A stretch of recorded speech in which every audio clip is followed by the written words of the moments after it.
اولنې چې کوم زمونږ د دې حسني کارکردګۍ د ایوارډ مستحق ګرځېدلی دی زمونږ ډېر خوږ ګران او درون استاد محترم عبدالمنان صاحب دی. هغه بیمار دی او صاحب فراش دی، هغه دپاره راتلل ګران و. د هغوی مشر بچی امیر رحمان صاحب موږ د هغوی په ځای باندې راغوښتی دی. امیر رحمان صاحب ته بلنه ورکوم چې دلته لږ ودرېږي.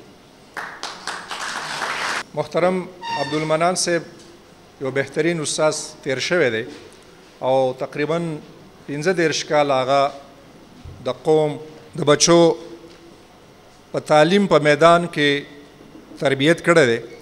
خو د دغې نه علاوه د هغوی یو زبردست حیثیت دی چې ټولو ته پته وه چې هغه یو استاد او د استاد مالی حیثیت تاسو ته معلوم دی. خو د تعلیم سره د هغوی مینه دا وه چې د هغو بچي یو طرف ته که د اخلاق او د شرافت په وجه باندې د کلي دپاره مثال دی، بل طرف ته په تعلیمي میدان کې میر رحمان صاحب زموږ ورور ایم فل کړی دی په انګلیش کې او پی ایچ ډي روان دی.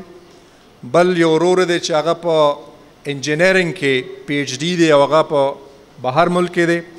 بل یو ورور په میتھس کې ماسټر کړی دی، هغه بهر دی. یو خور پی ایچ ډي کړی دی او هغه سبک سپیشلیسټ ده. بله خور ماسټر کړی دی او هغه ایس ایس ټي ده.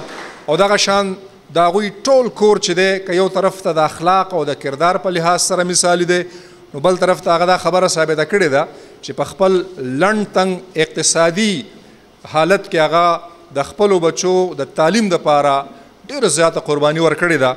د خپلو بچو او د تعلیم سره د مینې په وجه باندې موږ KKK او دا کلی چې کوم دی خلک د هغه د خدماتو د اعتراف په طور باندې هغوی ته د حسني کارکردګۍ ایوارډ ورکوو. د هغو ایوارډ به د هغو بچې د هغوی دپاره وصول کړي.